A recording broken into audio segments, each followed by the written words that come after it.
Here's the story of a bunch of podcasts who were bringing Cubby content to the world. All of them did their own show. Unconnected, obsessive baseball nerds. It's the story of a bunch of Cubs fans who are consolidating all their shows. They're uniting, doing it together, so we all can grow. Cup of Cubby Blues combining with Sunranto, baseball rabbit hole and Cubs PS Plus. With Cubs Pod and breaks behind the ivy, they're all teaming up to be the Bleacher Bunch, the Bleacher Bunch. We love the Cubs, that's the way we became the Bleacher Bunch.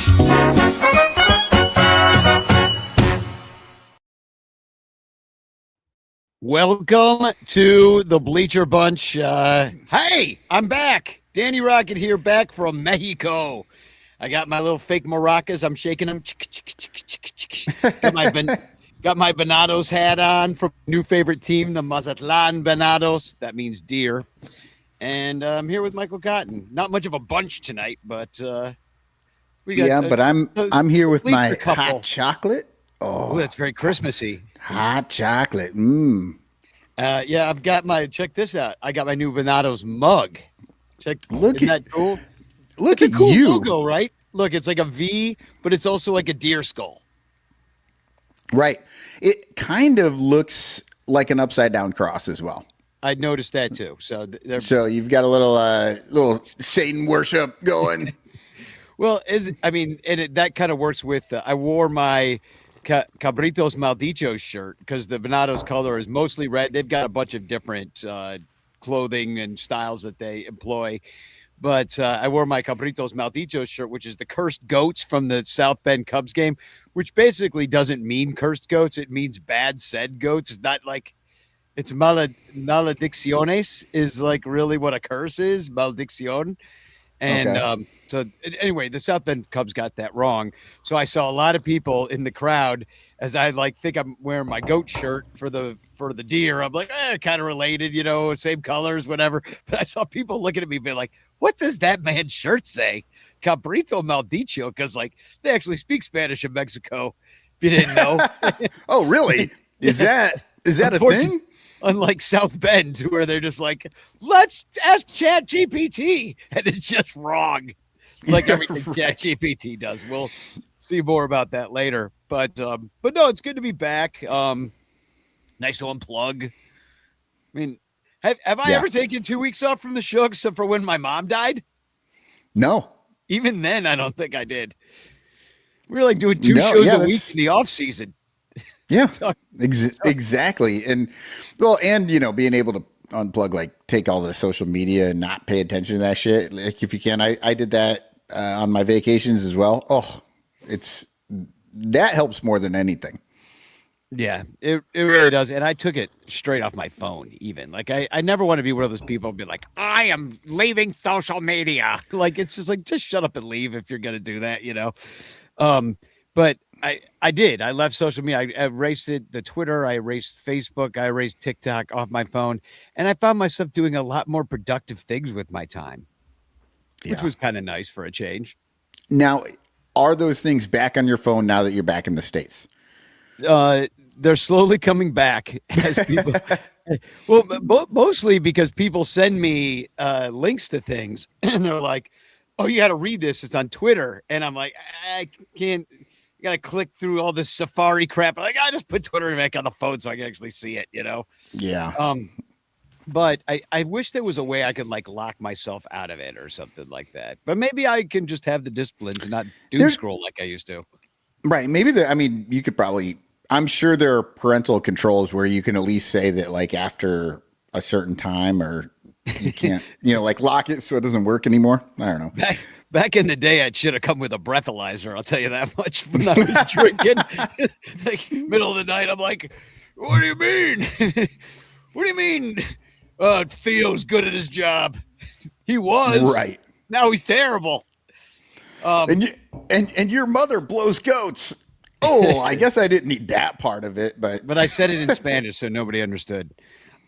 So yeah, so I'm back, and I did have a good time. I got some pictures I want to show everybody, but I do want to say hi to everybody and thank all of our Patreon supporters who support our show for being here tonight. Hashtag Chance in the chat if you'd like to win a Frank Chance postcard sent to you by me with a message of love and doom. I see Little Yumper, which actually, now that I see it, Lil Yumper looks like Lily Umper from. Oh yeah, the Lily Umpers. Lily Umper. Chris Salato is here saying Chance in the chat. Weren't the Lily Umpers from the Gulliver's Travels? Wasn't it one of the girls' league teams that played against the Rockford Peaches? The Lily Umpers, right? The Lily Umpers. So yeah, hashtag Chance, and I see that Frank it looks like we might have a new entry for the Carol contest from Chris Salato. I've decided, and I'll show you guys later what there's going to be a bobblehead involved in the prize now. A bobblehead independent. I see Dominic Galoro says he's one eye on the Bleacher Bunch and the other on the Iowa State game. That's weird. That is weird. Right. It's weird to me because Iowa State played last night. I don't know what he's watching tonight, but the Iowa State game was last night. So maybe just hit pause on that thing. You can watch it anytime, apparently. Or Dominic has invented a time machine, and he's now in the past. Which going to the past, that would help you somewhat. You know, you could go back to the 50s and get that Mickey Mantle. You know, invest in Apple in 1975. You know, that kind of thing. Right. So let me do a little show and tell with my trip to Mexico, and let's do it. Show us what happened in Mazatlan. Yeah, well, I'll just show you the baseball stuff because I got a lot of pictures of everything else, which is me hanging out at the beach, but I don't want to make you guys jealous. But here's the stadium, it's the Venado Stadium. It's the Estadio Teodoro Mariscal, which, if you want to translate Teodoro Mariscal, it's Ted Marshall, basically. So, it's Ted Marshall Stadium. Okay. Yeah, I'm like, wait, what does that even mean? No, he founded the Pacific League, now the Mexican Pacific League, in 1945. So he's a big deal when it comes to Mexican baseball. That's who they named it after. And the first game I went with my family, and just want to show you there weren't like a lot of people there, but boy, did it feel like there was, because the music pumps between every pitch. Like basically the pitcher's winding up, he's looking in for the sign, music's pumping. He's still looking in, sets, still pumping. Finally, when the ball exactly leaves his hand, the music will stop until it hits the catcher's glove, at which point it comes right back in. That would drive me insane. I mean, I think you get with it after a while. You get with it after a while, but it's because you just find yourself in your chair bopping around. And I don't know. Maybe it's better if it's better music, maybe, but I don't know. I've been to some Oklahoma, like University of Oklahoma football games, and I hate it. It's just way too loud, too much all the time. I'm losing my mind through the whole game. So I don't know if I would like it. Well, I had a good time, and I like organ music, please. They had a little of that. It was taped though. Here's the outside. You see the rules: no guns, no smoking, no food, no drinks. So they have all that stuff for you inside. Well, not the smoking. You have to bring your cigarettes yourself. Check out this mascot. They had 4 different mascots. They were screwing around with the fans, having a good time. And but I want to show you that you can see a shirt there. Look at this guy's name. Look at who he's mascotting for. Gas Pasa. Gas Pasa. Well, it's Gas Pasa, which is like gas step, basically. But it looks like Gas Passer, which is hilarious. Yeah. Well, and the fact that they make this, it's just a person, right? It's a mascot, but it is a person. It's not like an animal it's just like a stupid person, which I don't understand. Why do you make a mascot that just looks like a person? Look at this guy. It looks like Chef Boyardee. That's another mascot that was in the behind the scenes. At least this is not a person. He looks like a bottle of something with a lid on the top. Yeah, he looks like a bottle of the Pringles guy. Kind of, like, yeah. Mixed with Chef Boyardee. Yeah, liquid Chef Boyardee Pringles right there. Yeah, no, that's really it's basically if ChatGPT like made a logo out of all those other brands, they'd come up with that guy. All right, so here it is down the left field or down the right field line, and and I want to point out like the colors in the roof there. You see that pink in the background. The roof changes colors. There's all the mascots. Here, let me show you the colors of the roof. There's the colors of the roof being purple and pink. And now here's the colors of the roof being like red and purple. So it changes throughout the game. And here it is as blue and purple. So it's like kind of cool. It like gives you this like mood lighting feel the whole time. So, it's just kind of a neat vibe. Do you think they change the colors to like mellow out? It's like blue, like a light blue, nice when the opposing team is up to play. Yeah. And then it's up to bat. And then, they turn it red because red is like gets you fiery for when your own players are up to bat. Yeah, well, the Brewers would figure out some way to cheat if they had that system with it. They're like, oh, the Cubs are up. Let's make it green because it makes people sick or something like that. Then all of a sudden they make the lights go all green and all the Cubs feel sick to their stomach. Dansby Swanson barfs on home plate. So then, let's see, some more pictures. There's the mascots. They got a little guy. You see the little deer on the left there? Yeah. I got another picture of that coming up. And that's a deer. Yeah, it's a venado is a deer. Right. Okay. But I'm saying it looks like a deer, but it kind of just looks like a guy with a deer head on, sort of. Well, it's a very small picture. I didn't really get a picture of it. I was looking through it today, but the bigger deer, on the right there, he actually has a 6-pack underneath the uniform. So like every now and again he would lift his shirt up and be like, yo, check me out. So that was pretty hilarious. People were cracking up like crazy. That's funny. Here's a mural for MS Banda, which is they're a sponsor of the team, a Banda band. So if you remember anything about like when we learned a bunch of stuff about the Negro Leagues and who sponsored those teams, that was musicians too. A lot of musicians had Negro League teams, and that's happening in the Mexican League to this day. So it would be like if like Taylor Swift sponsored the Cubs or something that had a big side in the outfield. And then we had to listen to Taylor Swift songs all game long. Or it would be like if like, like a player, like, I don't know, someone from the past, like Ben Zobrist, like if his wife was also a musical artist and decided that like her music should be played throughout the baseball game at least like 6 times. It would be like that. Oh my God. So I assume that they were playing the music though, the MS Banda. I assume, yeah, but I don't really know MS Banda songs. They were playing all sorts of songs. Some that I knew, certainly some songs in English, certainly a lot of songs that were from Mexico or other areas in Latin America. Here's my niece Kiara, and I just like this photo. There's like these 3 wheelchair seats under the VIP, and I don't know. It's just got a cool photo. Here's a statue of one of the venados that they have there, just in the background. Back that up. That looks like Sam. The old cowboy actor. I can't think of his name, but yeah, it looks like he's playing baseball. He's got a big white mustache on there. Well, little do you know that it's actually Frank Schwindel. That just frozen in time. Little did you know.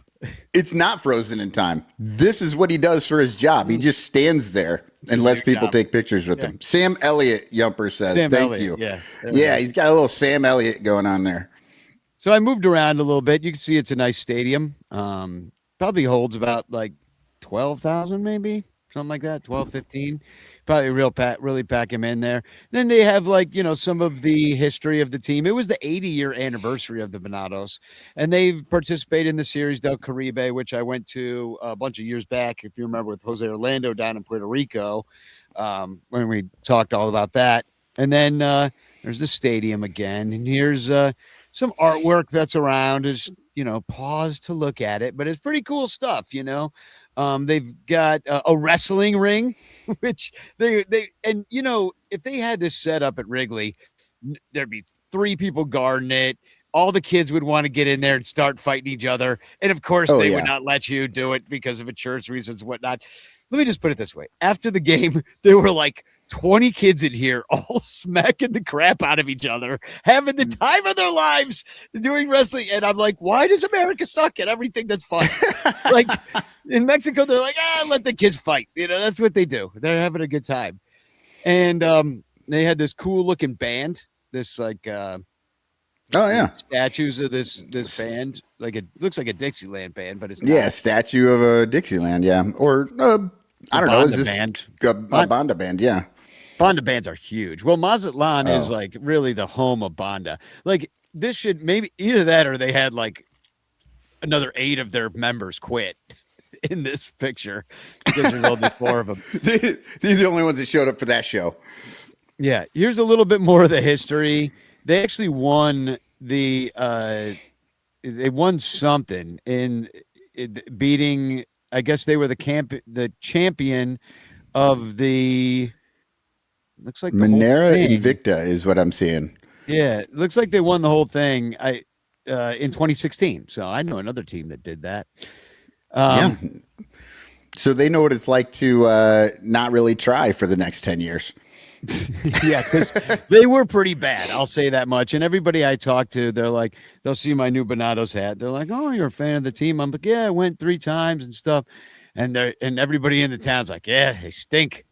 But I'll say this much, and I didn't get too much of the pictures of the gear. They've got great gear. And what I found out about it, because I went to try to find you a hat for the opposing team that I saw over the weekend, because they're called the Algodoneros. Which you were saying that. The Cottons. Yeah. Yeah. I think cotton growers or something. Yeah, I would totally dig that. But they don't sell it in that town. It's like if you couldn't find a Cardinals hat in Chicago or a Brewers hat in Chicago. Should really be the case. It really should be the case, but that's the way it is in Mazatlan. I went to multiple places where I got the mug, because I went to like this weird outlet mall where at the Bonatos shop at the stadium, they circled on a map where I should go to maybe find an Algodoneros hat. If anybody's going to have it, it'll be them. They did not have it. It's called Siglo Deportes. Did not have it. You got to go to Guasave where they play to find that, because it's completely different brands and they keep those other brands out of those other stores. So there must be a dozen different Venados stores all around Mazatlan, but you cannot find an Algodoneros hat, and they don't have a very good logo either. So I was like, I don't know. Yeah, I'm looking it up. Yeah, it's not great. It looks like a butt. The one with the cotton, like the piece of you would have loved it. You would have loved it even more, right? Yeah, I'm like, give him a butt hat. So all right, I got a few more pictures to show. I already showed that one. So it's kind of cool. Go around, see all the history. They have a bullpen cart. So that's awesome. 3 cheers for bullpen carts. Let's see what else. So there's the 2016 victory. And then I went back there in the daytime. I bought a bicycle for basically $50 and got to use it for 4 days. It was more to rent one every day for 4 days than to just buy a cheap one. Right. Of course, I got a flat tire like the first day. I had to go back to the guy. He's got to help me walk for an hour and a half to get back to him. Cost you as much for the new tire as the whole bike? No, he did it for free because he sold me a lemon, but he did it for free. So there's just a couple of pictures around the stadium. I got a free ticket the next day. This is my free ticket in front of the Venados logo, because I met a guy outside. He's like, "Hey, you want a ticket?" And he's like, "Just all you got to do is follow me on Facebook." And I'm like, okay. And so I followed him on Facebook. He's there with his son. His name's Oscar. He writes for, I think it's just called like El Noticias or something like that, or, like the news, basically. So he was there with his son, who kept talking to me. The son did. Yeah. and his name was Oscarito or Oscarino, because Oscar and Little Oscar basically are these two guys. And so I'm just sitting there talking to him, and he's like, my son is a musician. I'm like, oh, cool. That's Oh. pretty awesome. He's like, he plays clarinet. He's in a banda. He also plays drums. He's really good at drums. And, parents are always telling me like, oh, my kid's great, like, so now I'm hearing it in Spanish now. I'm like, oh, my kid's great. I'm like, oh, this guy. and then Oscarino was like, yo, follow me on Facebook too. I'm like, you're 10 though. Like, what do you have Facebook? So I do. Turns out the kid's a freaking genius. Like, all right, so I got to play a video. Really? Yeah, I got to play a video of the people that gave me a free ticket. Now, check out this little kid playing drums with these grown ass men. All right, you're going to love this.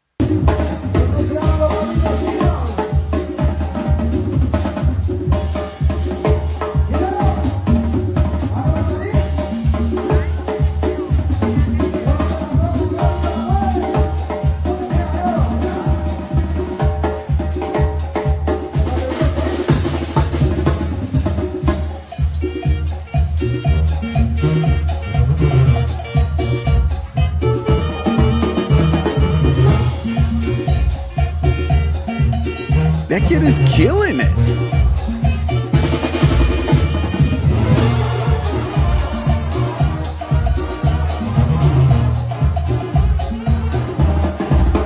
Nah, he's absolutely incredible. And like, you don't understand, like, he's the only kid. And if you could see, he's standing up on top of like a platform so that he can reach the drums. Because the kid's right. So 4 foot something, not a big kid.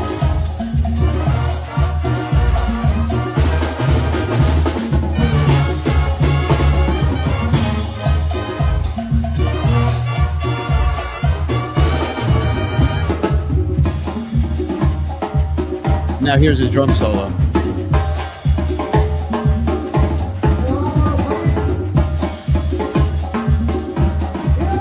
And like these grown-ass adults are just standing around waiting for this kid to be incredible.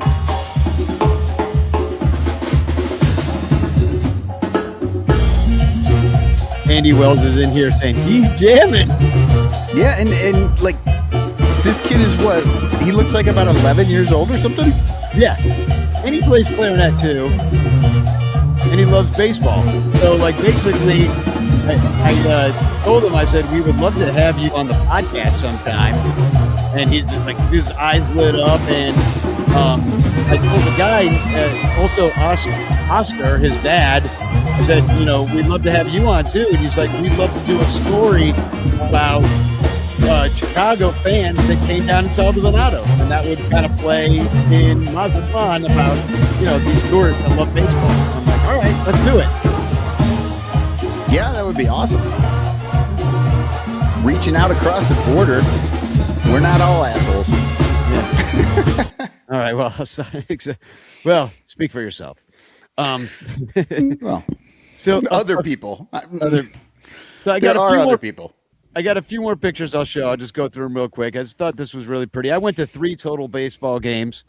This is the Mexican national anthem, which is just as crappy as our national anthem in that, like, it sucks. Like, what does the national anthem have to do with anything as far as American music goes? Nothing. 0 things. And the same with the Mexican national anthem. It doesn't sound like Mexican music at all. Just like the American national anthem does not sound like American music in the least. Yeah. It should be John Philip Sousa, And all right, so here's a few more pictures. 80th anniversary. Look at this guy's name. It played for the Venados. Dick Hall. Nice. Hot dog down a hallway. There's the band again, in the daytime this time. And then check this out. I got to see a bunch of dudes. I mean, there's a lot of people that play for all these teams. This guy's playing for the Algodoneros and Juan Kirk. He is the brother of Charlie Kirk. No, just kidding. Alejandro Kirk. Captain Kirk. So Juan Kirk was there catching, just like his brother. And then check out who I saw. Oh, Esteban Quiroz. Yeah, former Cub great Esteban Quiroz. Yeah, love it. Algodoneros. So that's why you're an Algodoneros fan right there. Right there. I'll get his jersey. Exactly. Deep cut. A few more pictures. There's the MS Banda sign from above. Really cool. Oh, and here's why I felt so at home. Troughs. Troughs. And then there's Juan Kirk again. Oh, dude, they had cheerleaders. Oh, my God. They were so hot. I can't even tell you. The first night that I was there, they had like these Chippendale dudes with their and they were like sexy as hell. And all of a sudden, I see my mother-in-law and my sister and my wife all looking over. They're like, "Oh, look at this!" And it's these hot dudes, hot Latin dudes, all freaking dancing and like pelvic thrusting in the air because it was ladies' night on the Friday. And they have all the women that I was with all remarked that not only was it great that they got to see half-naked men dancing around and gyrating in their face, but that they had great gear from the Venados for the ladies. So that's way better than the Cubs have. Right. They really have thought about it whoever's did, we've seen a lot of bullshit from MLB and some of their styles. So what you're telling me is it wasn't just a men's shirt, but then they bedazzled it. And now it's a woman's shirt. Put a flower on its shoulder. Yeah. Cut the sleeves off. Call it a day. It's a baby doll. So hot male and women cheerleaders, and there's the band MS. And I didn't know they were a band. I thought this was like the minor league team. Miguel Esparza, who I was texting with the whole time, was like, that's one of his favorite Banda bands. And I got to tell the story about the old man. Right. So I went 2 nights in a row. Saturday night I go, and it's fan appreciation night, which really didn't mean much of anything except for they were selling these raffle tickets to win this truck. I did not buy a raffle ticket because I couldn't really figure out how to do it, nor could I figure out how to get a truck back from Mexico. So I wasn't about to figure all that stuff out. Oh, you don't think it would be hard to just drive a truck from Mexico to Chicago across the border? That should be easy. I saw on the news thousands of people do it every single day. Every single day. Exactly. At the border. I could drive it right through the alligator infested Rio Grande. Even though I don't think there's alligators in there. Just razor wire. But so they have this contest, and after the game, they do a bunch of fireworks. And then they're going to give away this truck. So they start calling the winner of the truck. Cheerleaders are there. All these dignitaries, the owners of the team, everybody's there.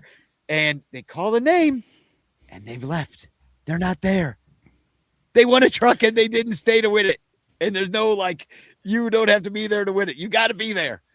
They must have called 5 names of people that won the truck. And it was like that scene in Sound of Music, when they're the family has escaped from the Nazis and they won the contest, and they keep going, the family von Trapp, and the spotlight goes to the corner and the family keeps not showing up, and then finally the Nazis are like, oh, they must have escaped, and it was like, the winner is Esteban Quiroz, and Esteban Quiroz had already left, and that would have doubled his salary right there if he won that. Right. But instead, in the end, the man who won the truck should not be driving. He was so old. Look how old he is. He's 90 years old. His kids had probably just taken his keys away, and then he's out there winning a truck. There's the mascot. I'm trying to find another picture of the truck. Nah, I don't have another. This is the best picture I got of the guy. But it's pretty. If you zoom in, you can see how old he is. Anyway, that was hilarious. I was laughing. Everybody was laughing. They're like, I can't believe that old man won. And there's another picture of the hot cheerleaders, which I didn't take that money, I swear. Right. Well, when I went to load my own pictures in here, I saw that it was full and I couldn't put any in there. So because Danny's just he's a little nervous right now. He's feeling a little embarrassed that he has 57 different pictures of the cheerleaders that he's not showing you. Yeah, and they're all blurry because I was shaking. you and Reese McGuire over there watching the cheerleaders. That's why he can't play in the Mexican League. Also, why he can't win a truck, because he's not allowed to sit in the cab of trucks anymore. Part of his deal with the judge. So anyway, that was my trip to 3 games in Mexico. I had a great time. If you ever get a chance to see games in Puerto Rico or Mexico or Venezuela, if that place still exists after the next couple months, they're hosting the Series del Caribe, Venezuela. And we keep seizing their ships and bombing their boats. And they're supposed to have this big baseball tournament there in February or January. So see what happens with that. Yeah, that's pretty much what I have. If you ever get a chance to go, Michael, you've never been to a game in Puerto Rico or? I have not. I do want to, but yeah, I've only been trying to think. I don't think I've been to Mexico since I started doing this show. Honestly, I mean, it's been a long time since I've been to Mexico. Well, you got to get back. In fact, I was thinking as I was down there, because every single stadium is in with a 2 or 3 hour drive of each other.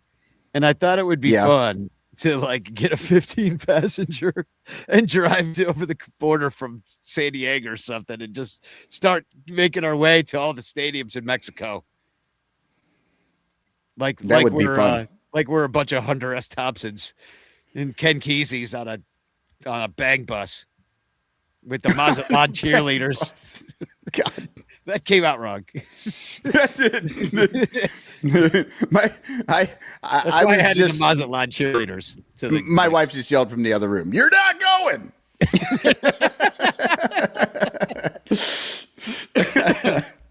Well, it'll be more fun than watching the Cubs, I'll tell you that much, because I had more to report about Mexico than I have to report about what the Cubs did at the winter meetings. They didn't even get a Rule 5 guy.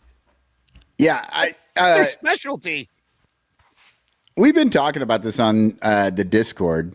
If for all the Patreon people, they can go on the Discord, and yes, we talk Cubs, 365 days a year, and we're in there talking about all this stuff. And basically, the only time you heard the Cubs name, you heard it a lot, they didn't get a player.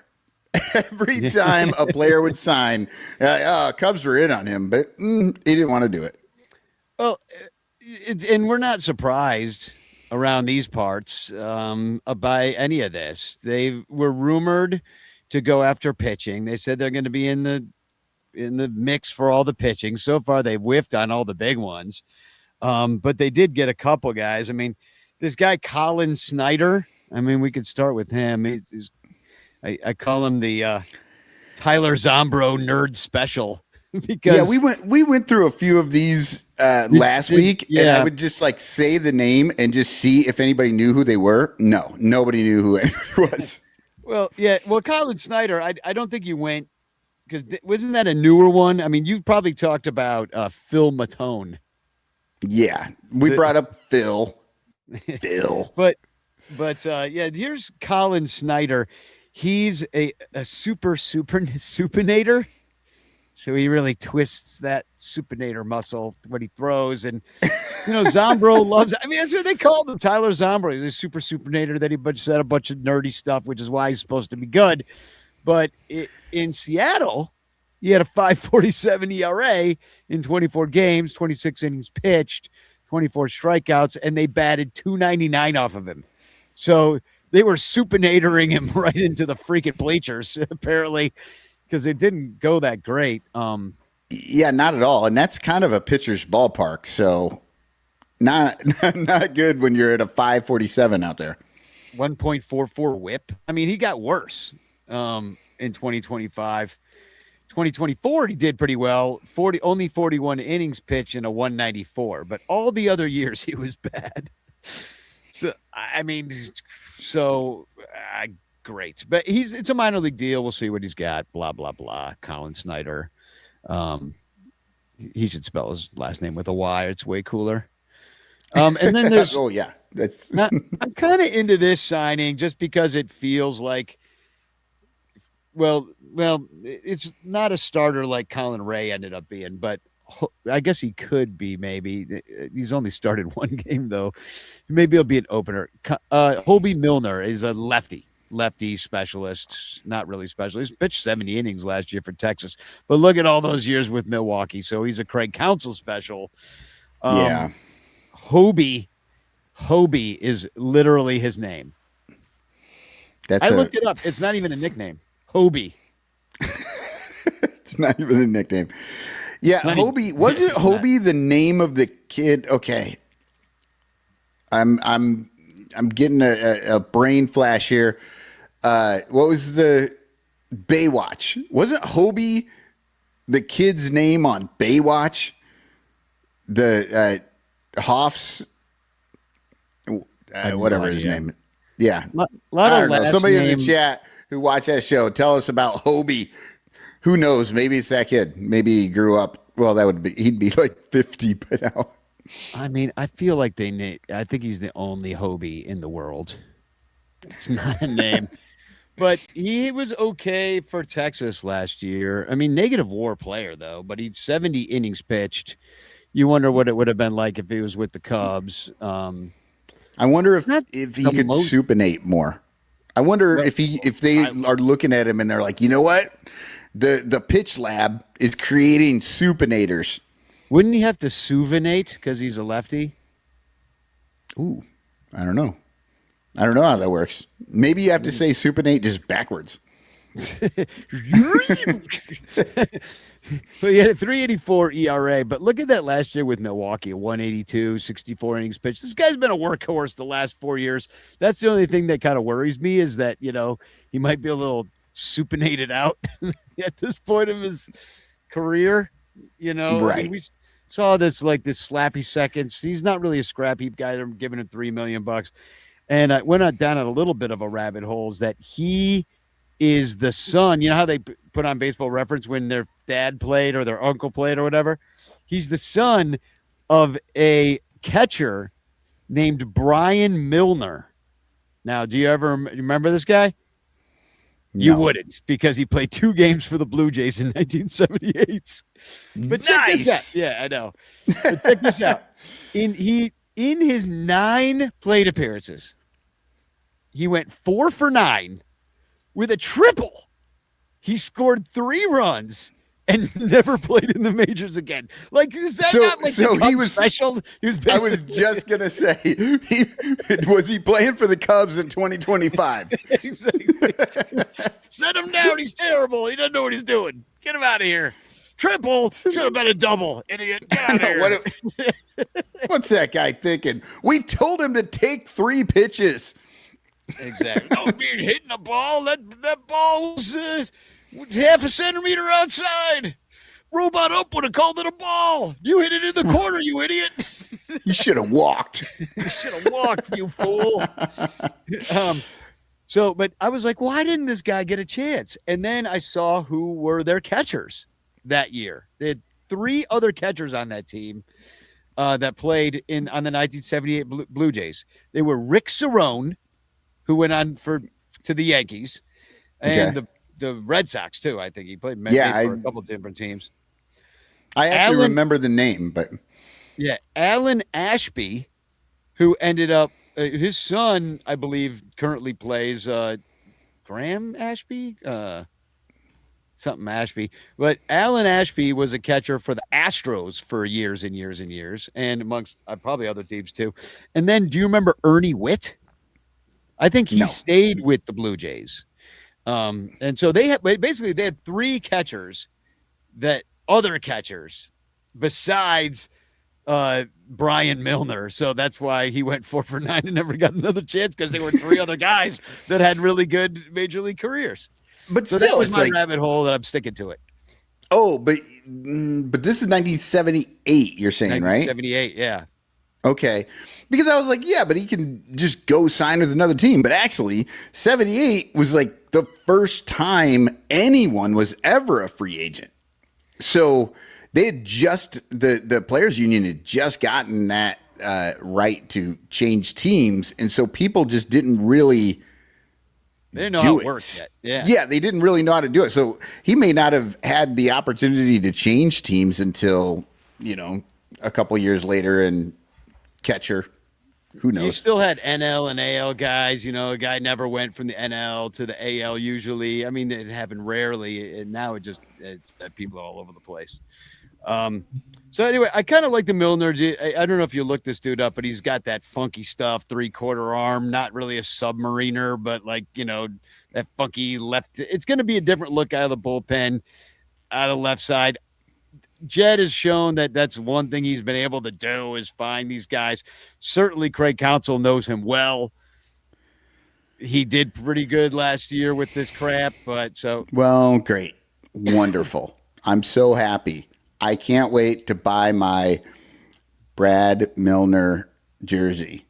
Hobie.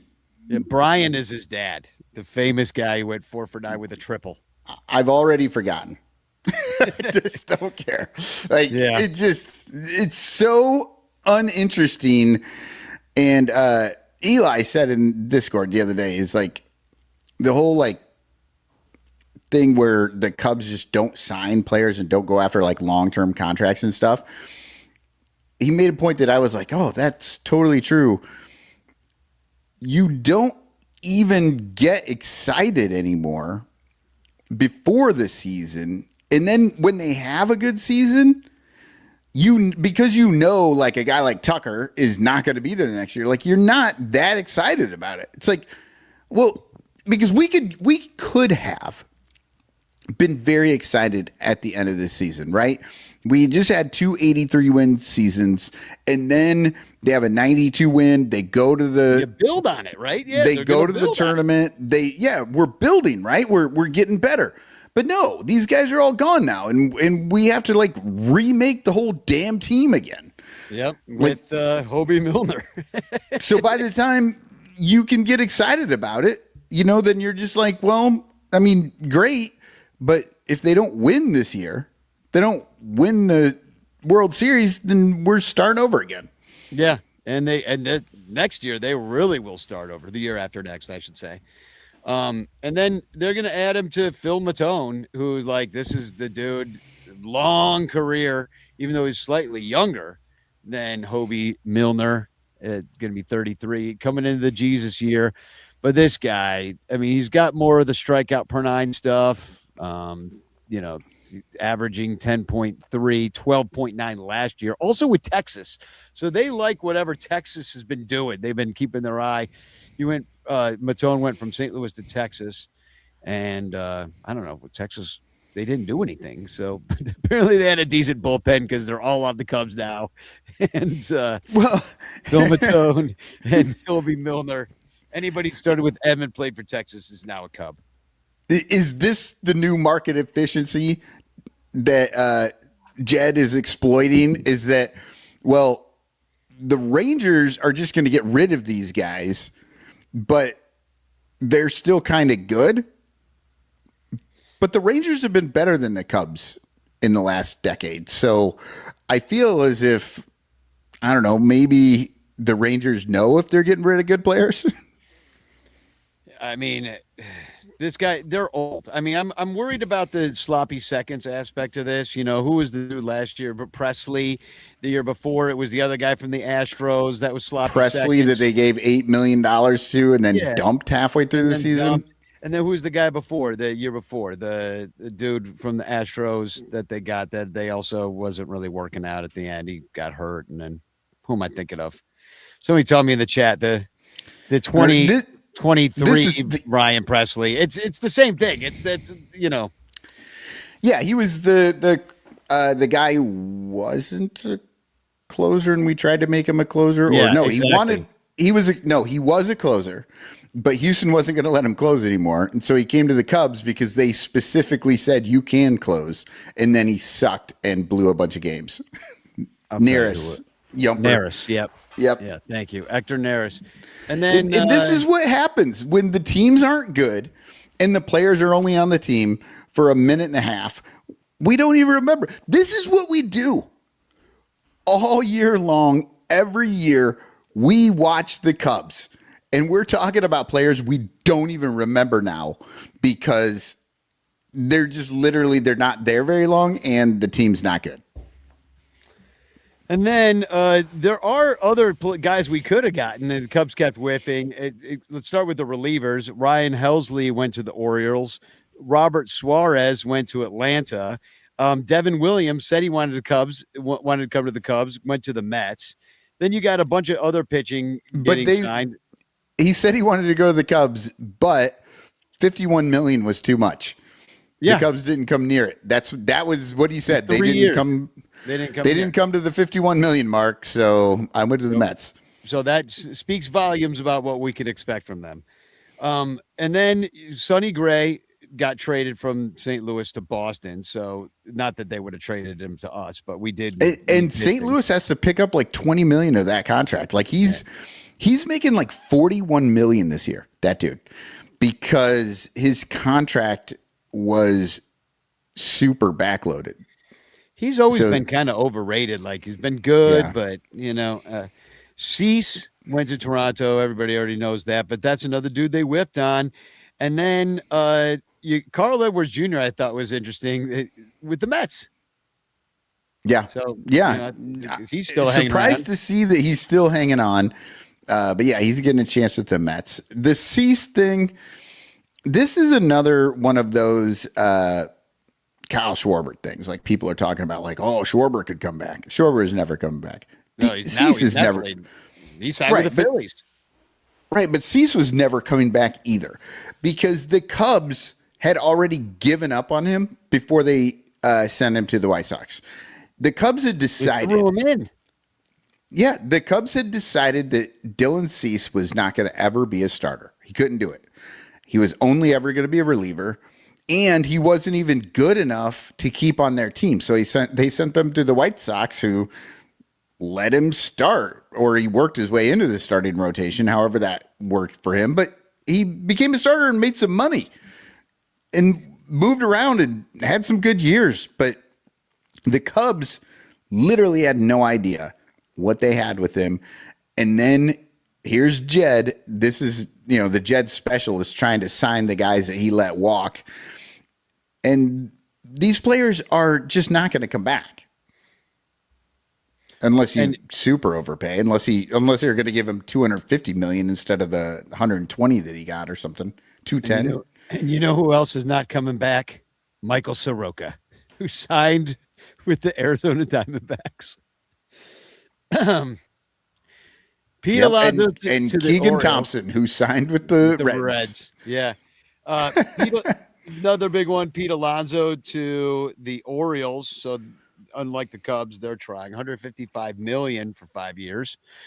And then Schwarber, 5 years, $150 million, slightly less than that. They're going to get their money's worth just because the dude hits dogs. I mean, he's going to continue to do that. And then Josh Naylor signed back with the Mariners. Those are really the big ones. The best news about Schwarber going to the Phillies is that he didn't end up with the Reds. That would have been bad. That would have been really, really bad for the rest of the division with, Kyle Schwarber getting 4 to 5 at bats every game in that ballpark.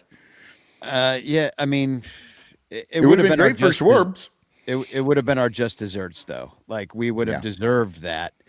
And I would have laughed at us, even though it would have been painful to watch. The fact that he's on the Phillies, we don't have to face him as much, but we still have to get past him. The Phillies were the only team that actually managed to, like, besides the Blue Jays, beat the Dodgers in the National League at all in the playoffs, like at all. They swept everybody else. So anyway. That's kind of the rundown of Mexico and what's going on. So why don't we take a break and then we'll come back and we have some fun things. We got some AI videos that were sent in by Wrigleyville Bum Joey that I want to highlight because they're hilarious. Yeah, we're done with all this bullshit Cubs non-winter meeting having asses. We're going to have some fucking fun when we come back. We're going to talk about some shitty Cubs gifts. We're going to talk about Cubs gifts for certain players.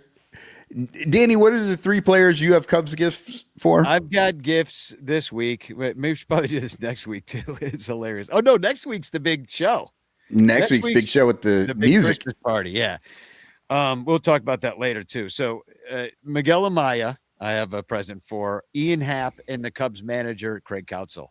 I've got and for all those players. And I have gifts for Justin Steele, PCA, and Dansby Swanson. So people in the chat, you'll have a break here. We're about to take a break. We're going to do the silhouette. Put your guess in for the silhouette if you want. But also think about some other player. If you have a good gift, and you know what I'm talking about. We see a good mention in there. We'll put you on the show because I want to see what kind of gifts you're getting for these Cubs players. Yeah. All right, we'll be right back after this quick commercial break for our Patreon. Oh no, silhouettes first, right? Here, who's that Cubby? All right, so if you think you know who this Cubby is, Matt go Shaw. ahead and put it. Yeah. But yeah, put it in the chat. Think of your gifts for players, and we'll be right back. And hashtag change in the chat. The Bleacher Bunch brings you great shows like Sun Ranto, Cubs PS Plus, Bricks Behind the Ivy, Cup of Cubby Blue, and Baseball Rabbit Hole. But you could be getting so much more when you subscribe to our Patreon page for as little as $1 a month at patreon.com/BleacherBunch. Get access to our exclusive daily show Cubs Pod, where we recap every single game. Plus, be the first to hear Cubs music, get early access to events, and receive an invitation to join our Discord Cubs community, where fans just like you show up every day to rant and rave about our beloved boys in blue. Most importantly, 10% of your Patreon pledge will go directly to help the Lost Boys Youth Baseball program. So join us. There are perks at every level, like the Renter Calendar, absolutely free, and name recognition for you or your business. We are independent Cubs podcasters, and we need your support. Otherwise, we'll quit. Seriously, we'll all quit. Some of us might even die from your lack of support. In fact, the cutest little puppy you've ever seen will die if you don't support the Bleacher Bunch at patreon.com/BleacherBunch. We promise to spend all the Patreon money on tickets and beer and all the dung crap we have to buy just to keep our podcast rolling. So give us your money, and we'll waste it far better than you will.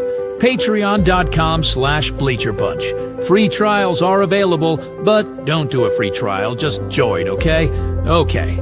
Patreon.com/BleacherBunch. In the clutch, in the clutch. Buy t-shirts from In the Clutch.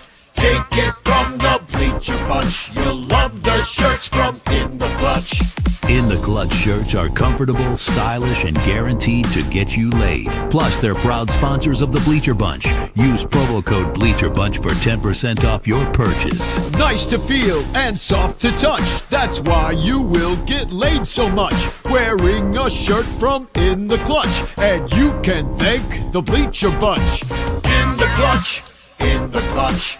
Buy t-shirts from In the Clutch. Remember the code Bleacher Bunch. Save 10% at In the Clutch. In the Clutch. In the Clutch. In the Clutch shirts actually not really guaranteed to get you laid. Who's that Cubby? Matt Shaw. Oh, and Yumper got it in the chat. And why can't I get back to these things? Okay. It's Will Ferrell. Here he is batting for the Cubs in spring training. And you see right there, traded to the Cubs in the middle of the third inning. Well, he did that thing where he played all the positions, but he played for a bunch of different teams, and he went around to different spring training games. I went to the one, I think he played for the Cubs against the Angels, I want to say. Yeah. I don't know. Wait. Who did it say? Did it say who? No, traded to the Cubs Yeah, it doesn't show who they were playing in this game, but yeah. So Will Ferrell actually has a baseball reference page. And so which is why I decided I was like, I'm going to use this one. Yeah, he it says bats, right? When you're looking at the thing for Will Ferrell's page, it says bats, but bats is in quotation marks. Bats right, throws right, height 6'3", weight, it says 220-ish. Wasn't he supposed to be making a movie about some guy or a TV show about I forget. He was supposed to.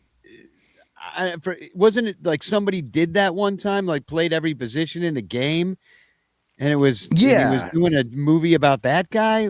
I don't think he was doing a movie about it. I think he just decided that there was a guy that had done that in a game back in the day, and I can't think of who it is right now, but like he decided he wanted to do that, and so he jumped around in the thing. So that season, that was his 2015 spring training. He was signed by the Oakland A's as an undrafted amateur free agent in 2015, and he played for Oakland, Seattle, the Angels, the Cubs. Oh yeah, so he did play for the Angels and then the Cubs in the same game. He was traded mid-game. Arizona, Cincinnati, the White Sox, the Giants, the Dodgers, and the San Diego Padres. So he's what you call a journeyman. He made his way around spring training, played for a lot of teams, but you'll be interested to know the only team that he played multiple positions for was the Cubs. He played third base, he pinch hit, and first base. So he played third base and first base. He actually got a little bit of run. Everyone else he played one position for. And the only other time he got to bat was when he played DH for the White Sox. He did not hit. He struck out twice. He had 2 at-bats. He struck out twice. The other thing, I wonder if he tried to do it in between innings, but I wonder if he tried to do his Harry Carey impression too at some point to round it all out. His hologram Harry. Yeah. Oh, I'm sure. Don't you remember Will Ferrell was? That's what Ryan Dempster does. He does an impersonation of Will Ferrell doing Harry Carey. And I forgot. Dodgers. He actually played. He pitched. Yeah, for the Dodgers, he pitched. So he does have pitching stats. It says 0.1 innings pitched, and the rest is 0. So he actually got an out. He didn't get a strikeout. I'll have to look up and see what happened. I think that the dude probably laid down for Will. I would guess. I'm assuming. I mean, remember 2015? Things were fun then. Oh, shit was fun. Oh, People, God. the actual Cubs team was fun, and then there were people like Will Ferrell out there, also known as Rojo Johnson. That's his nickname, is Rojo Johnson. But yeah, he was out there playing every position during spring training, having fun. Remember when he was doing third base coach with the signs too? He had he was giving signs. They don't even do that anymore because there's no time for it. But he had placards like that he had written. Yeah, it says "Don't steal." Don't steal. So shit was fun back in the day, man. And now everything's fake, and it's all AI, and everything's crazy now. Everything just doesn't make sense. But I wanted to showcase some hilarious videos that were made by our dude who knows about this stuff. Like sometimes it takes a guy in his 50s with spare time and with some time on his hands and teenage kids.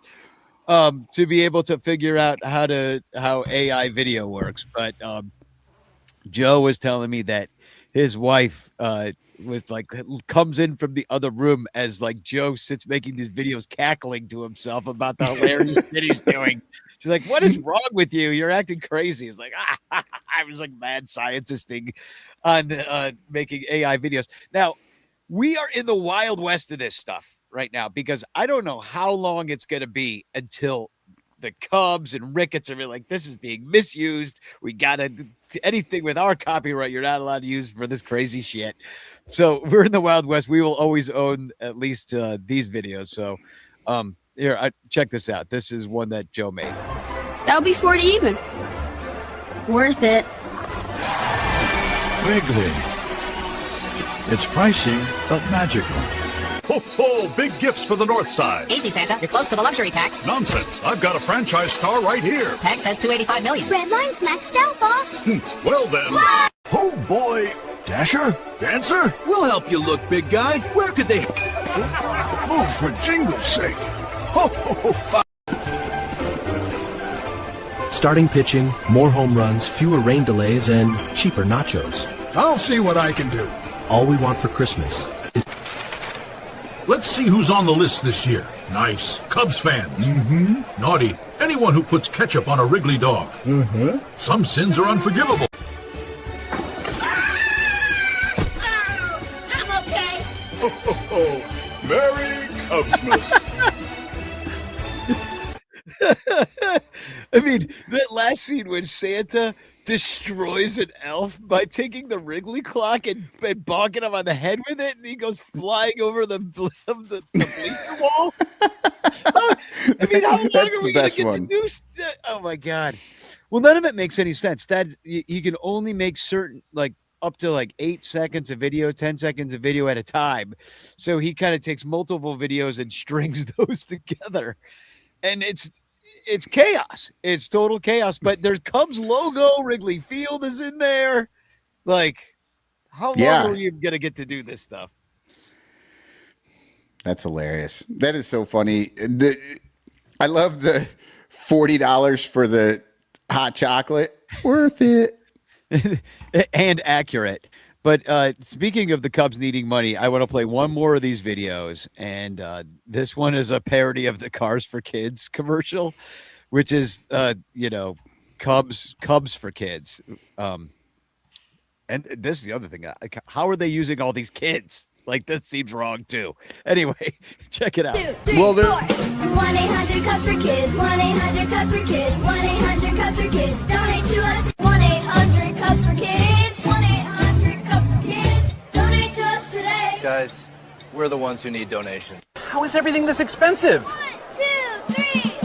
1-800-Cubs for Kids. 1-800-Cubs for Kids. Donate It is to us creepy. today. Hey, Cubs fans. Donate money to Cubs for Kids so our parents don't have to sell a kidney just to bring us to a game and hook us up with hot dogs, nachos, peanuts, ice cream, and all the Cubs swag. 1-800-Cubs for Kids. 1-800-Cubs for Kids. Donate to us today.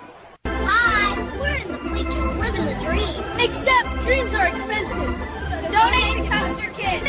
2, 3. 1-800-Cubs for Kids. 1-800-Cubs That very much does look like Clark, Donate too. to us today. I mean, it's all copyright infringement. It's like the AI craziness that just draws from every corner of the internet to make something like that, and to parody that song and to use the actual Cubs logos. I mean, I was having some fun with it today, coming up with some of the Cubs presents that were given up. I was like, let me try some of this AI stuff. I have to use it at work, and I'm kind of annoyed by it because it flattens everything out in a way. But it's so surreal that I can't not like it a little bit. And it's just, and to misuse it like Joe's doing it currently is just wonderful. Yeah. Screw Lake Michigan. Drain the thing. Let's make videos. Let's cool those servers. Let's go. Nobody needs water. Nobody needs Water. Okay. So, shall we give away some presents? Let's do your bad presents first. You got a few. I didn't have time to come up with some of these shitty presents you could get the Cub fan in your life, but you found a few things that are hilarious. I saw. I did. I am going to have to jump out and come right back in because I cannot I can't move my stuff around. I can't get the pictures that I'm looking for. You're frozen. I mean, here's the thing. StreamYard, we were talking about this right before we went on. It comes up with all this great new bells and whistles that we have to learn how to use all the time. But then stupid shit like this will happen. You just like get frozen randomly. So Michael's gone for a second, so I will keep going by myself. Oh my God, what do I do? I know what I'll do. I will show you my first Cubs present that I'm going to be giving away to. Oh, you're back so fast. I guess I won't do that. Yeah, no, I didn't think it was going to take me long. Now I can look at it. So, all right. So I've got some bad gifts. I found some bad gifts, some bad Cubs gifts out there. And the first one I'm going to give us here, David Ross. There are some David Ross hats left over from when he was with the Cubs, and I found them out there. Right there, baby. Double fingers.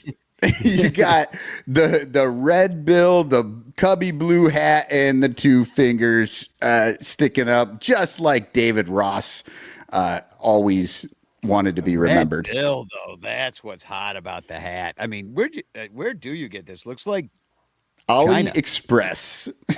Yes.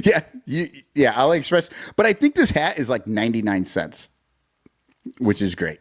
It'll plus $48 shipping. Yeah. And then let's see, what's the next one I want to show you here.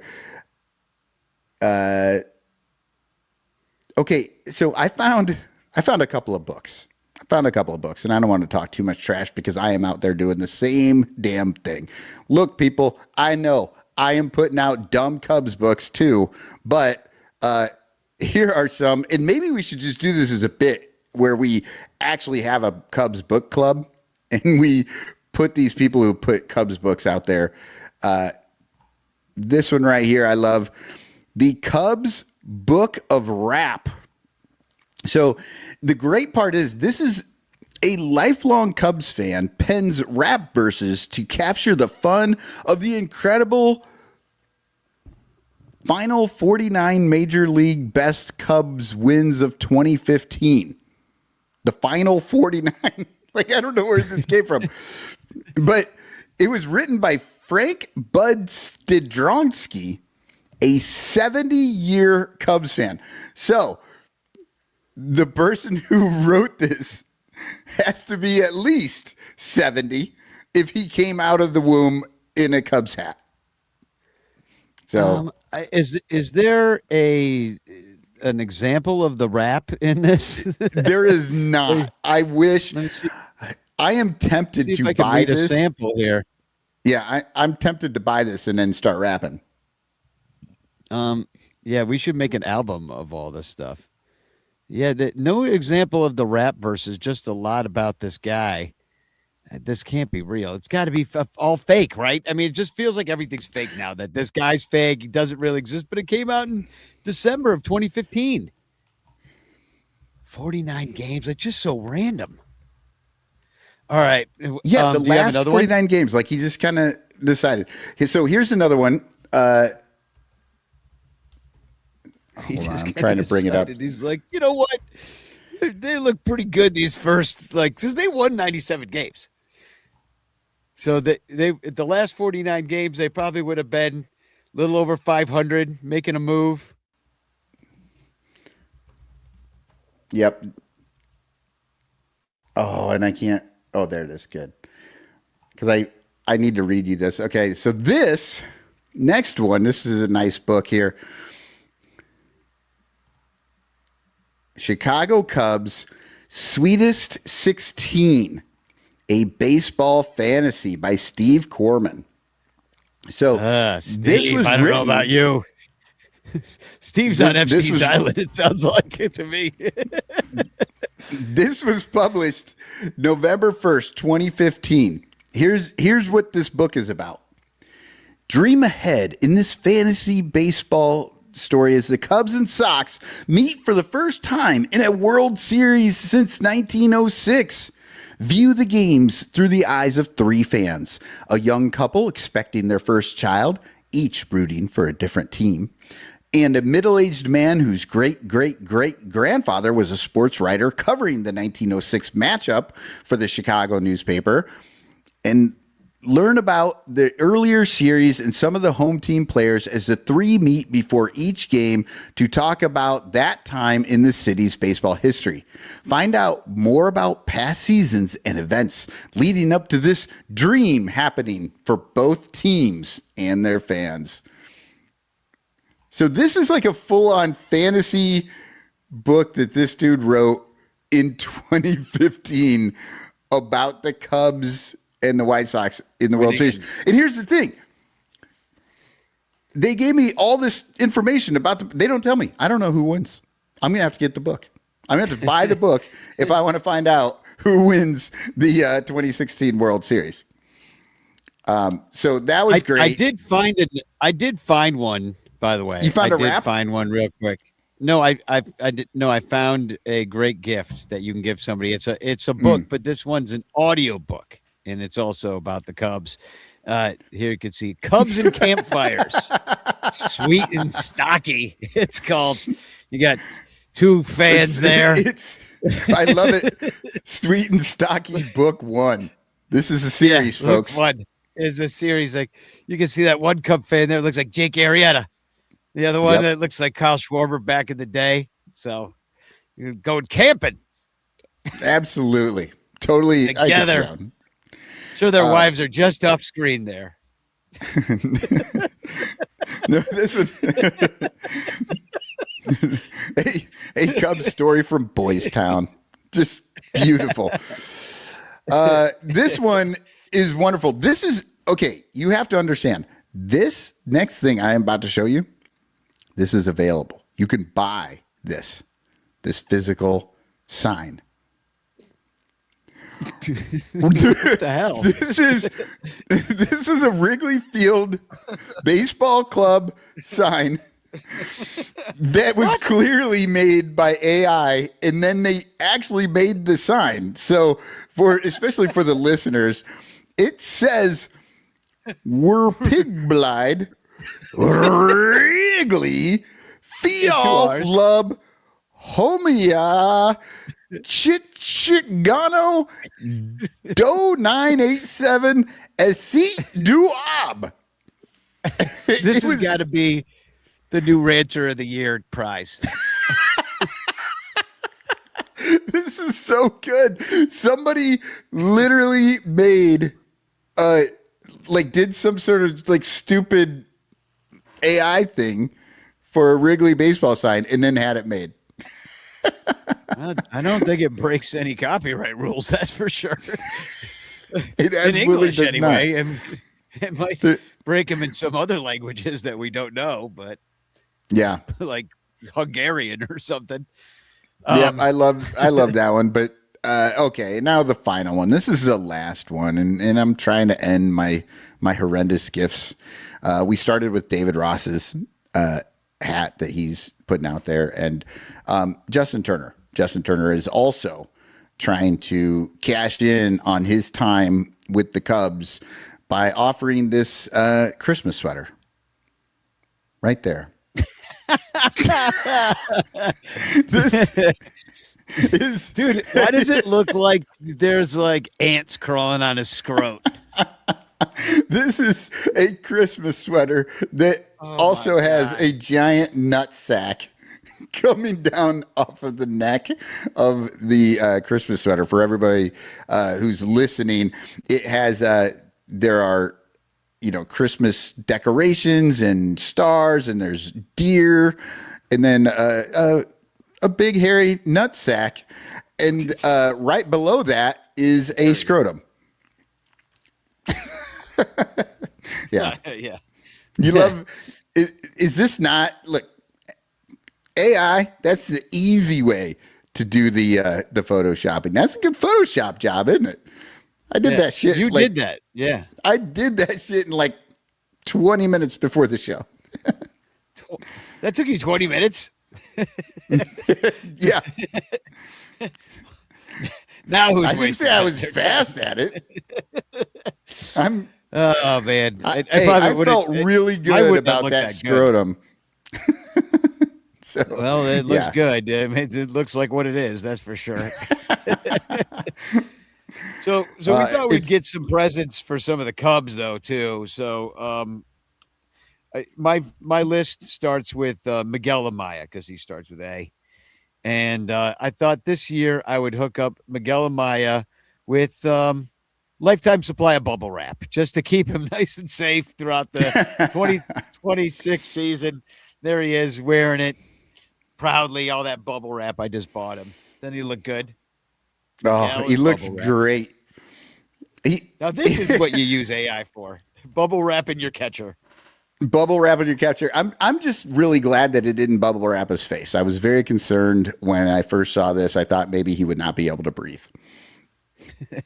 Well, then there would just be another IL stint for him, wouldn't it?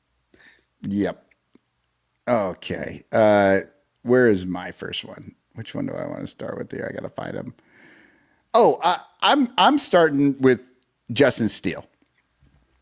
Obviously, Justin Steele, he's working hard to get back. So this Christmas, I want to give him some inspiration. That's right. The DVD of Rookie of the Year, old Rowan Gardner broke his arm, and then he could all of a sudden throw very fast. But also, here's the big story. The kid was smart. When he lost his arm and he couldn't throw that fast anymore, he learned to make fun of players over at first so that they didn't notice they did the ball switch trick. And he told somebody that he's got a big old butt. I don't know. These are things I think Justin Steele needs to get into his repertoire because his arm keeps falling off. Yeah, he might not be able to pitch. So he's going to have to resort to trickery, like making fun of the butt of the opposing team. I agree. Yeah. All right. What do I have? Let's see. My next one is, I thought that Ian Happ, him and Bleacher Jeff have become such good friends over the course of both of their times in left fields on either side of that wall. And I thought I'd get Ian Happ a sweatshirt with Bleacher Jeff's face on it. Isn't that nice? Look at that. That is like Bleacher Jeff right out of sweatshirt.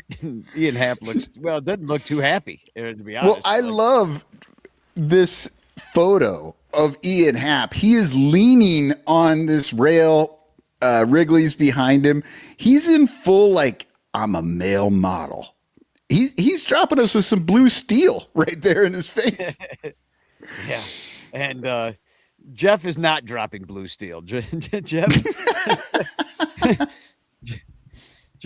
is dropping one of those blue tablets in the back of a toilet that turns the water blue. That's really what he's doing. What's great about that picture?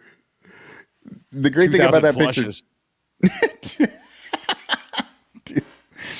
Oh God, yeah, no, and Jeff, there's no picture that looks more like a Bigfoot than right there. Yeah, he somehow turns that beer bat into a Fred Flintstone Bam Bam Club. Everybody keeps going up to Ian Happ oh, that's awesome. You got a Bleacher Jeff shirt. And he's all confused. I thought this was Bigfoot in a Cubs jersey. I really should buy Ian Happ this shirt, should I not? Or this sweater. You absolutely should. Somebody needs to get this done for Ian Happ. I would love it if he was wearing this. I'll tweet it out and we'll see where it goes. Maybe Obvious will end up making one. I love it. I think it's hilarious. What you got? And for who? Okay. I got PCA coming up next. Our boy needs some help. We all saw how angry he would get after every time he struck out or did something so. I'm getting him a chill pill. Seriously. You see on the left side of the picture, he's screaming after he struck out, takes his chill pill, and there he is on the right side of the picture, just happy as a that looks frightening. Yeah, non-addictive. Cool and calm. Natural formula. So he won't get caught for PEDs. He can take his chill pill. Yeah, he does need one. I think about him too. I'd be like, he could be so good if he would just chill the fuck out at the plate. Like he's, there's a certain amount of intensity that probably helped him get to where he is. But once you're up there, baby, you gotta relax. You got to know when you've gone too far, and that's when they give you a chill pill. Speaking of going too far, Craig Counsell is my final gift. And I thought I would give him, because he's a rat face, I'd give him a rat maze to run around in. Rats love running around in mazes, if I know anything about stuff I've seen on TV. And so I asked ChatGPT and the AI on Canva to like make me Craig Counsell the Cub hat in a rat maze, make me this. And it just gets dark so fast.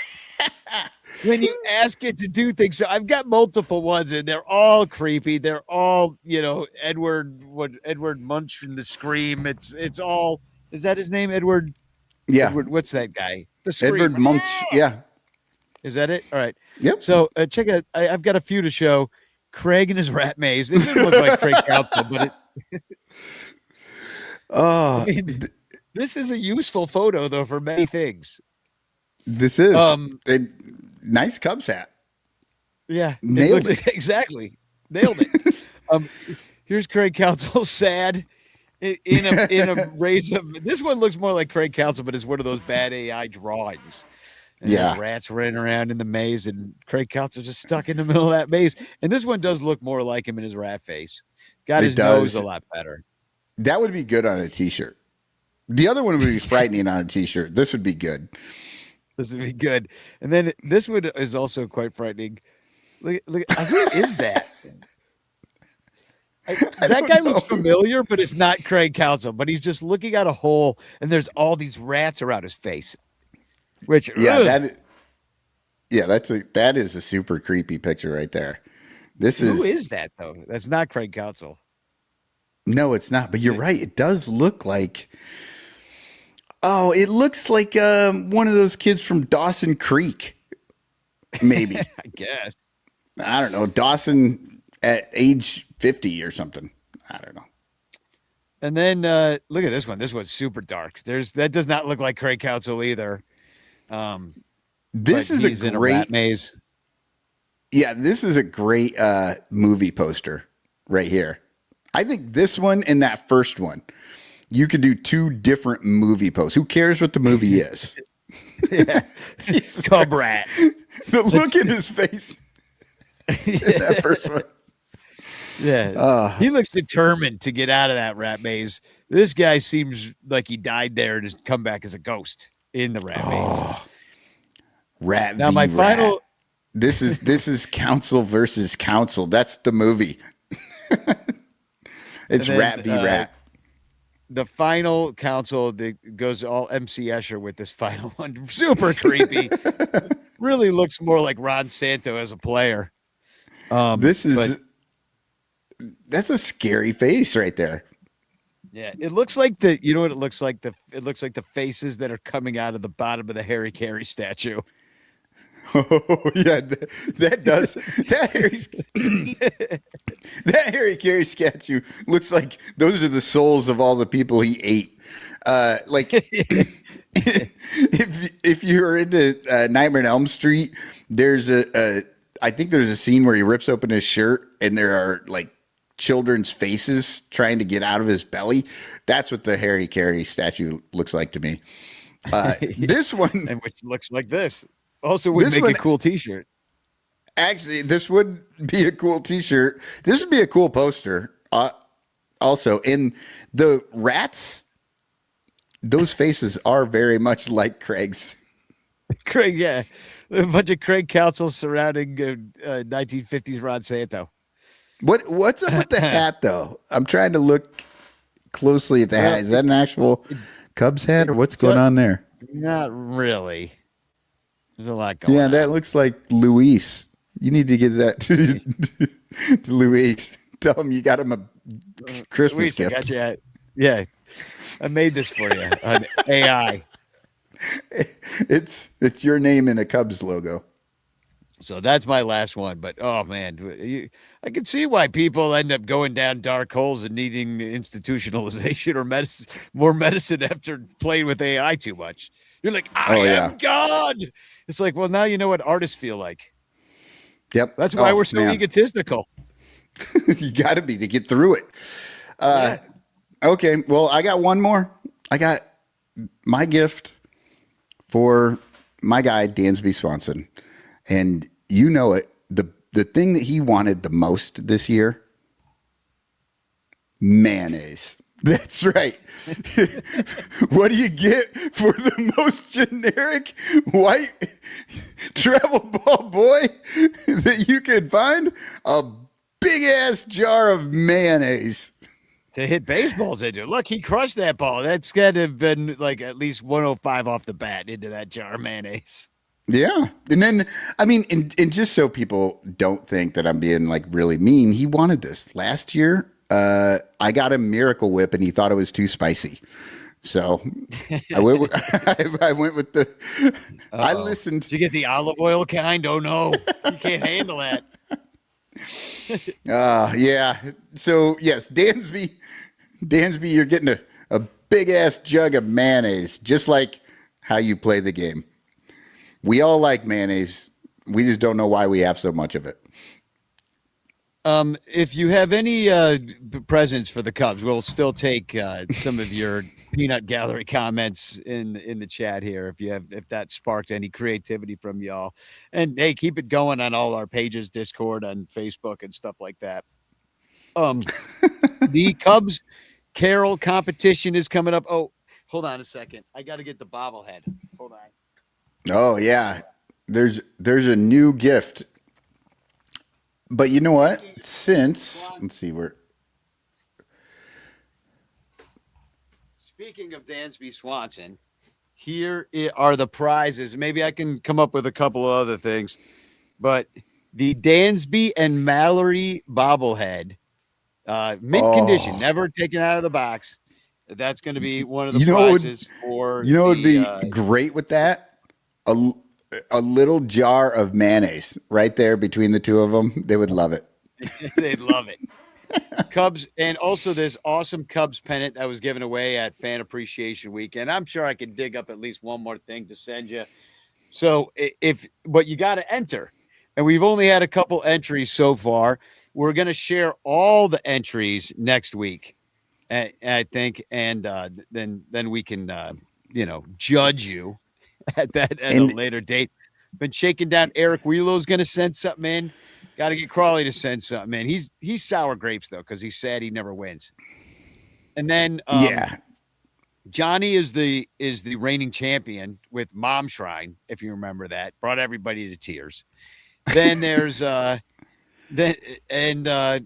trying to get Billy to vote, but Billy can't sing for shit. And I sent him yours. I'm like, dude, it doesn't matter. Listen to Cotton. He's terrible. And you enter every year. You might even win this year by default. And I'm going to tell everyone out there, the fewer entries we get from other people, the more you have to hear me sing. Yeah, because he's entered twice. Yep. I have a song tonight I am going to debut on the show.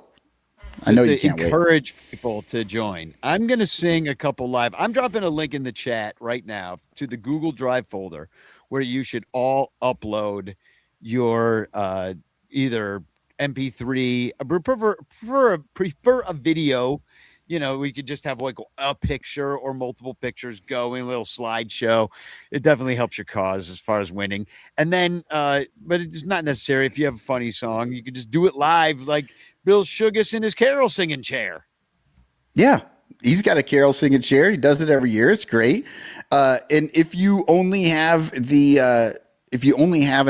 MP3 or something that you want to send, maybe you don't know how to do it. I could actually add your music to a few pictures if you want. Like, that doesn't take me very long to do. MP3 is fine too. We'll take an MP3. Just do it on the voice memos on your phone or whatever. Dominic Galora says suggests doing AI Cubs carols. Hey, we are progressive. We are not Luddites here on the show. We misuse every new technology we can get our hands on. And here's the thing. You can have AI help you write the song, but you need to sing it. I don't want to hear no AI bot singing a song. I'll even take AI bots. Obviously, you're getting disqualified in Michael's book. Yep, you won't win. Disqualify him, right? Because, obviously we see like Joe can do AI Sora freaking Christmas carols. Of course, they're only like 4.5 seconds long, but yeah, no, you're not going to win with a 4.5 second carol either. So that's going to be tough for you. David Elliott says he'll send in his Cubs carol this weekend. So great. So we're gonna. Yep. It's going to be an Salato says he's extravaganza. sending. Tune in next week. We're going to have all of these terrible songs to listen to. It's going to be a lot of fun. We will judge you all harshly and have a good time. And here's the thing. If you need some inspiration before next week, go back. All these shows, I think we've got four or five of them. This might be the fifth one that are out there of these shows where we show these and we talk about them. And I have to say, I have gone back and watched those and I laugh a lot watching these old Christmas Carol songs. They are amazing. And well, tonight I'm going to do one live, like one of the ones that I've written that we're going to do at Cubs caroling. Some of these lyrics may change as I go back through, but every year I've got to kind of rework some of the carols because new things happened. You know, there was a bunch of stuff last year about having an 83 win team. Last year we went to the playoffs and lost to the Brewers and they flew the L, which I sang that on the show already. They flew the L. So we'll open with that. That's on the top of the Cub Carol because that's the most hilarious thing that happened. But I thought something, even though that the Pope, being from Chicago, even though he's a Sox fan, like I'm like, we got to give the Pope a Cubs Carol this year. You know, so, but we can talk about the White Sox. So I got this to Let It Snow, Pope Leo. Okay, the Pope is a South Sider whose White Sox hat's a miter, a Catholic from Chicago, Pope Leo, Pope Leo, Pope Leo. He listens to all your prayers and he is a giant Bears fan. Imports Malort to Rome. Pope Leo, Pope Leo, Pope Leo. They say he's infallible, but I don't think that it's true. He likes the Sox, Bears, and Bulls, but he doesn't bleed Cubby blue. He's got a straight line to Jesus, loves tavern style and deep dish. Best Chicagoan since Capone. Pope Leo, Pope Leo, Pope Leo. Oh, so we'll be doing that one. That was I thought that was fun. That was a good one. I wrote one. Except for being a Cubs fan, nor for not being a Cubs fan. Yeah. So I wrote the short one right before the. No, I wrote. I'm just seeing it live right here. We're trying it out. I thought you were gonna play. Oh, this is the new one. All right. The new. I wrote it right before the show today. Yeah, we'll close the whole show with your favorite things video. How about that? Okay. All right. Go out with a bang.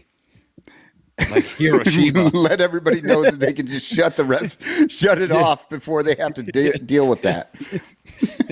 Kind of like the firebombing of Tokyo. All right. Here we go. Jingle bells, Hoyer smells Ricketts ass all day. Oh, what trades has he made? Free agents walk away. Hey, jingle bells, Hoyer sells mediocrity.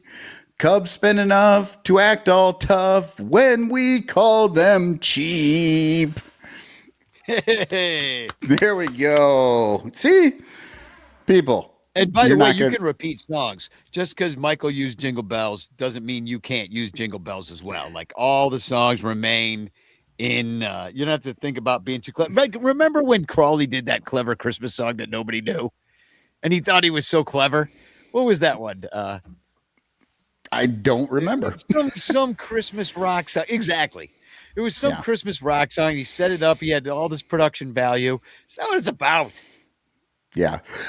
I will say, if you're doing it every single year, it is fun to kind of find some of the weirder ones out there, you know. But remember John Pincus's when he was like doing he did Carol of the Suite? Bells. Yeah. All of his creep me out. Yeah. Every single one of them. It's like an ASMR video from hell. All of them. Yeah. All right. I got one more to sing live. And this one's about when Bleacher Josh fell in the basket at Wrigley Field. So this it fell in the basket to the tune of Up on the Housetop. So it goes, fell in the basket, Bleacher Josh. He got too overzealous. Lucky the basket broke his fall. Jumped out and threw a dummy ball. Oh, gee, butt made a C. Oh, gee, thumb's gonna bleed. Fell in the basket. What the heck? Josh got pulled out by Bleacher Jeff. Beautiful. We'll sing that with Josh. Josh is coming to Cubs Caroling, I think, if he's available. He asked me when it is, so I told him he will be there with his amazing sea leg butt. Sea leg butt. Remember his butt? His little bubble butt was sticking out, and his legs made a C. Oh, it's absolutely hilarious. It is burned into my head. I can see Cubs coming right out of his ass. Oh God, I was sitting alone when that. I know I've told this story already on the show, but I was sitting alone in the ballpark down the right field line where that happened, or down the left field line. So I had a pretty good view of them going to the basket, and I started laughing hysterically, and people were all looking at me like, "What's wrong with that guy?" I'm like, "I'm sorry, but I know that man," and he just fell in the basket. It's hilarious. So anyway, we'd love for you all to come to Cubs Caroling. There's a Facebook event you can try to join. There's also a Partyful event that's out there. If you look up Cubs Caroling, I'm going to try to write something if I get around to it on Cubs Insider, invite people that way. Invite your friends. You know, it's a lot of fun if you've never been. Everybody's invited. We're getting together a couple hours earlier than we had planned, because they put the stupid Bears game on Saturday night. So now we got to get together at 4:00 instead of 6:00. So it's just a couple hours that will buy us, because I think we might have trouble if they're showing the Bears game to get them to turn it off so we can come into the bar and sing. So it's all happening a little bit earlier. At least it'll be better than the time we tried to do it after that crazy bar crawl. What is it called? Not the T-box. Santa Con. T-box. T-box. Oh, yeah. None of the bartenders wanted anything to do with us. Yeah. That night. No, and definitely go. It's one of those things. Cross off your bucket list. It's a lot of fun. I unfortunately cannot come this year, Danny. You're not going to be blessed with my voice raising everyone else's boats. And your blue Santa costume is going to be missing. That's the best. That's the best part, right? Is my Santa Claus costume? Yeah. And you falling asleep at a table at the end of the night. We're gonna miss that too. Oh no! Talk about AI, fake news. Danny's always getting those pictures, making them look like I'm asleep at a bar. I guess you could all claim that now. So I dropped the Cubs Caroling link. I dropped the Cubs Drive link. So I don't know if these just live in these sessions. I'm not sure if they do, but I'm dropping that again. The other link I want to drop is we're going to do Secret Ranter again. I saw that people were interested in doing it. We're getting going. Do we have time? No, but it doesn't matter. You know what I mean? Like I put it that first of all, like if you pick me, we're gonna pick the names on Sunday or Monday, I think. If you don't get it in time, it's fine. It'll come in January. But the other thing is like what I would like personally is if everybody took the $30 gift limit that you need to stay under and donated it to the Lost Boys. That's what I want for mine. So that you have time to do. Or if you have another charity like that you is special to your heart this year, whether you lost somebody to a disease, you'd like to give money to it, whether, give it to a local pet saving organization or whatever you want, just do it all online. And I would say, let's try to, put on your wish list, maybe some charities this year, because I love that idea. I love that idea. And you're right. We totally all have time for that. Like put a charity on there. Everybody has time to spend 5 minutes, donate, put the person's name, who told you to do it, whatever. And that's a great idea, Danny. I like that a lot. Yeah. So, cause we all got enough stuff. I mean, especially this year when a lot of the 1099 non-for-profits are hurting because they lost lots of government funding over this last year. So now more than ever. And Dominic Galoro, our resident mailman, last minute shopping is a postal worker's dream. It might get there. I think he means nightmare. Yeah. Or it's his dream because it's just so much fun to just, that's not going to make it. They just have fun enjoying that. You're not getting that. Yeah. No, I already see on some of the sites, like for example, in the Clutch, obvious shirts, they're clear on their sites. Order by this date, or we cannot guarantee that you're getting that. You know, and that's just how it is now. A lot of things going through the mail right now. The last link I'm going to drop right now is I've started to collect pictures for the Rancher calendar, which I have to start working on now to get it done in time. So look forward to that. If you have pictures from the year, gather them together. And what I've been trying to do is use everybody's pictures as much as I can as the pictures for the calendar. I barely brought my camera to Wrigley this year to take like real pictures, of stuff. But there's so many great pictures of all of us together, and that we don't need pictures of the Cubs in it. We just pictures of Cubs fans and like cool shit around Wrigley is, I think, going to fill this one out, which I'm excited about. I want to do it a different way. If anybody out there knows how to design a calendar without using this stupid service, they raise their prices every year. They're annoying to work with. It's wonky. They haven't changed the interface in forever. I would love if anybody is like, hey, I'll work on this with you, and is into graphic design, and was like, I can give you a bunch of pictures and we work together on it. Like, I'm totally in to bringing someone else on board because I'm kind of fresh out of ideas with this calendar that I've been making for a long time now. When was the first one? Like 2018? Has it been that long? So. I've made I've 7 or 8 of these. I've got my calendars, like I still have them, but I don't know where all of them yearbook. are. Yeah. Yeah, I have them all it really together. is. It's really fun. They're like yearbooks now. Yeah, so it's like the Ranter yearbook in a way. But we're definitely getting Josh in the basket on one of those pictures. Mm-hmm. that one has to be in there. Well, that's going to be a date, I think, a special date. Josh falls in the basket on this date, so we can celebrate next year. So I just dropped another link, which is a link to the Google Drive, and I've dropped this on the Facebook page. I've dropped it in the Discord. I'll put them on the Patreon page too, and in public. So patreon.com/Bleacher Bunch. And that's pretty much all I guess we have to say about any of this stuff. Hashtag chance in the chat.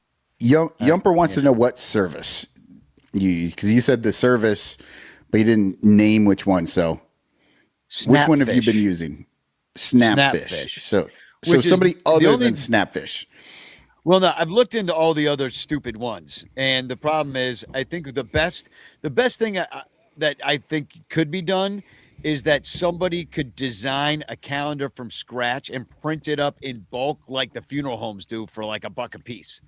Because now they're charging like $10 plus shipping, plus then I got to ship it. And by the end of it all, it's all just eaten up with shipping and bullshit. Yeah, and the bullshit of the company. So, anyway, that's if somebody like knows how to make calendars, like for real. Like I watched a few YouTube videos, and it's just like would cost me like $40 to make the calendar. I'm looking for some way to cut the cost. You know what I mean? I've seen other ways to make it more expensive, right? But I have not found the cool ways. Like, I just want you remember how you used to make collages out of pictures? You'd cut up all the pictures and you get a big poster board, you make a collage. Like that's my vision. It's like the whole thing is just like that. Every month is collages of us and the Cubs and just like stuff like this. But Snapfish doesn't let you do that. Well, I think you just answered your question there, Danny. You just have to print out all these pictures, collage them yourself, and then take a picture. And then use that. Yeah. And then use that. Oh, like you said, it costs more money to do it that way. Yeah, exactly. Yeah, exactly. And I'll use an Instamatic actual film camera. And I will also develop the pictures myself in a darkroom I've built from hand. Yeah. Only use black and white film. And so anyway, thanks to all of our Patreon supporters who do support us for these Don Quixote-esque quests that try to. Hey, at least we don't. We got to bring back next year Cub scavenger hunt. We haven't done that for years now. Cub scavenger hunt. Yeah, it's been a long time. So patreon.com/Bleacher Bunch is where you can support us, especially Rogue Wave Creative and Blake Beard, who are #1 supporters. All the other shows on Bleacher Bunch, there are too many to name at this point. You'll just have to listen for yourself. And Matt Kammer's permanent paintings in the clutch shirts. #Chance in the chat if you want to win the Frank Chance postcard sent to you by me with a message of love and doom. And we also will be giving away the Chance Chat winner of the year next show. Ooh, yeah. I forgot about that. Chance Chat winner of the year. We got a lot of stuff for that, right? No. I got to figure that out. Well, I think you'll get in the clutch. I got some stuff for you. Yeah. No, we've really fallen off. I mean, I used to have all this stuff, but it was hard to get the stuff this year. Everybody's too crazy. Well, you moved. Stuff. I moved. You moved. So I had to get rid of stuff. Yeah, I moved. And then we were giving away stuff at Ranterfest. So I ended up with less stuff. And also, like, people are a little crazy with the stuff now. You know what I mean? Like you gotta, like all the bobbleheads and all the giveaways, like people are just a little out of hand with valuing it too highly. So, so you got to jump through way too many hoops to get this crap. All right, here we go.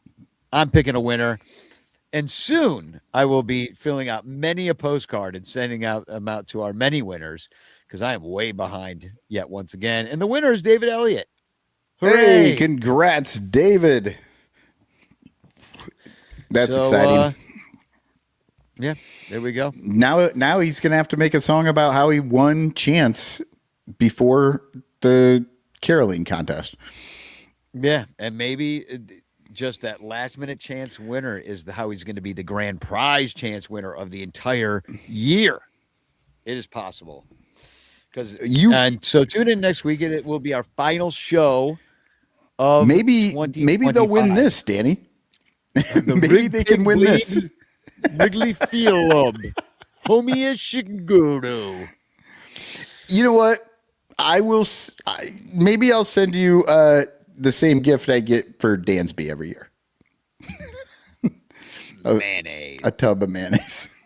A tub of mayonnaise. All right, to sing you out, here's the lovely strains of Michael Cotton. This is your bringing warning. You can turn it off now. 5, 4, 3, Spagog. 2, Spagog.